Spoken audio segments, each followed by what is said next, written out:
Louvado seja nosso Senhor Jesus Cristo, para sempre seja louvado, seja bem-vindo mais uma vez ao canal Denis o Católico.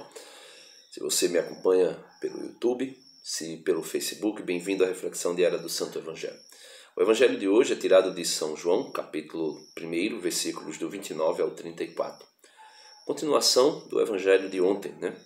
Só que o Evangelho de hoje traz para nós grandes revelações importantes a respeito de quem é Jesus, da nova criação, de tudo mais que nós podemos imaginar e que servirá para o nosso crescimento espiritual.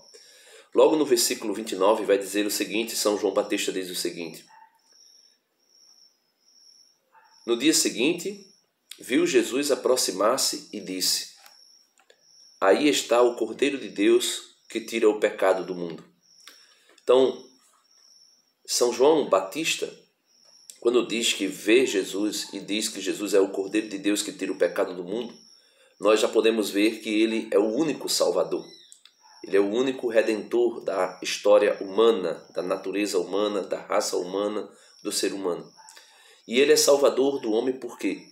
Porque em Adão, você pode ler a carta de São Paulo aos Romanos, capítulo 5, a partir do versículo 12, em Adão todos os homens foram mergulhados, precipitados no pecado. Por um só homem entrou o pecado, por um só homem entra a justificação, a salvação.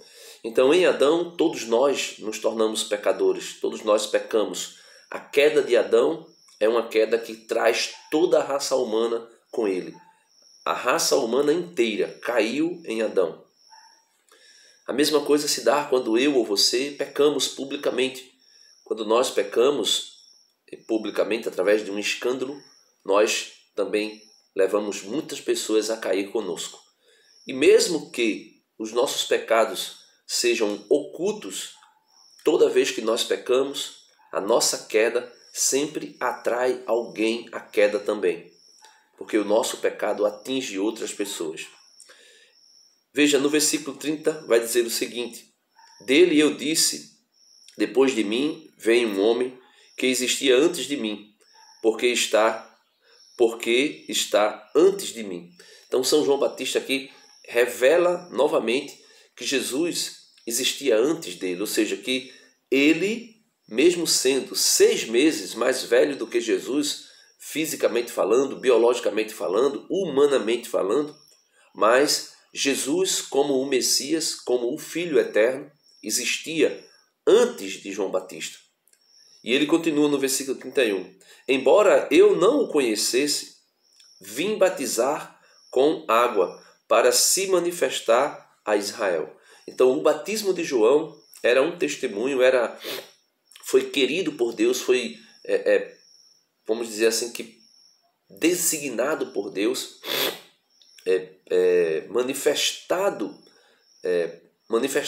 um desejo do coração de Deus de fazer com que o filho dele fosse manifestado em Israel. E como? Fazendo com que o seu filho fosse contado, entre aspas, assumisse os nossos pecados.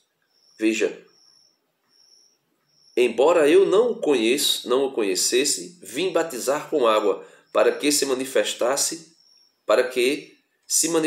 a Israel. Então Jesus se manifesta indo até João, procurando o batismo. Aquele que não tem pecado procura o batismo que foi estabelecido exatamente para aqueles que têm pecado. E João vai dizer, João deu este testemunho: contemplei o Espírito descendo do céu como pomba e pousar sobre ele. Então, Jesus aqui é ungido com o Espírito Santo para a sua missão messiânica, para a remissão de toda a raça humana. Então, o Pai, veja aqui, nesse batismo se manifesta a Trindade de maneira muito específica. O Pai é aquele que unge.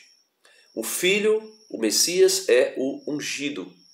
E a unção, aquela unção que desce sobre ele é o Espírito Santo. Então, logo se manifesta a Santíssima Trindade. Quando Jesus entra na água do batismo, ele purifica todas as águas do cosmos. Ele purifica Aquele que é sem pecado purifica todas as águas, porque foi mergulhado. Depois o Espírito Santo pairou sobre ele, como na primeira criação, o Espírito Santo pairava sobre as águas. Então o Espírito Santo pairou sobre Jesus. E João Batista vai dizer que o Pai mostra que esse é o sinal de que Jesus é o Messias. Eu não o conhecia, mas quem me enviou, o Pai, Deus Pai enviou São João Batista a batizar, me havia dito: aquele sobre o qual vires descer o Espírito e pousar é o que haverá de batizar com o Espírito Santo. Então Jesus não somente vai batizar com água, mas com a água e com o Espírito Santo. Ele diz a Nicodemos: quem nasce da carne é carne, quem nasce do Espírito é Espírito. Por isso vos é necessário nascer de novo da água e do Espírito. Então, quando nós somos batizados, quando nós recebemos sobre nossa cabeça água, ou quando nós somos mergulhados na água, nós somos batizados na água e no Espírito. Por quem? Pelo próprio Cristo. Você viu que ontem a igreja, quando batiza, é Cristo que batiza, porque vai dizer, né, que ficaram sabendo que Jesus batizava mais do que João, mas não era ele pessoalmente que batizava, mas os seus discípulos. Então, quando a igreja batiza, é Cristo mesmo que nos batiza, na água e no Espírito. E ali já nascemos de novo, somos nova criatura por meio do batismo. Independente que você era adulto, que você era criança, independente de qual idade você tinha, você quando foi ou mergulhado, ou foi derramado água sobre a sua cabeça, você recebeu um novo nascimento, porque você nasce da água e também do Espírito que vem sobre você. E aí São João termina, né? Eu o vi e testemunho que ele é o Filho de Deus. Então São João Batista mostra que Jesus é o Filho de Deus. Mostra que Jesus é aquele que veio para salvar a humanidade. Ele é o Cordeiro que tira o pecado do mundo. Ele é o Filho eterno que se manifestou. Ele é o Messias, o ungido pelo Espírito Santo. Ele é aquele que batiza com água e com o Espírito. Ele é o Salvador. Ele é o nosso Cristo, o nosso Redentor. Ele é o Filho eterno que se fez carne e habitou entre nós. Que Deus nos abençoe, que Deus nos ajude a compreendermos esse mistério de que nós somos filhos do Filho e nele somos todos irmãos, filhos do Pai eterno. Amém. Deus abençoe você e até amanhã, se Deus quiser.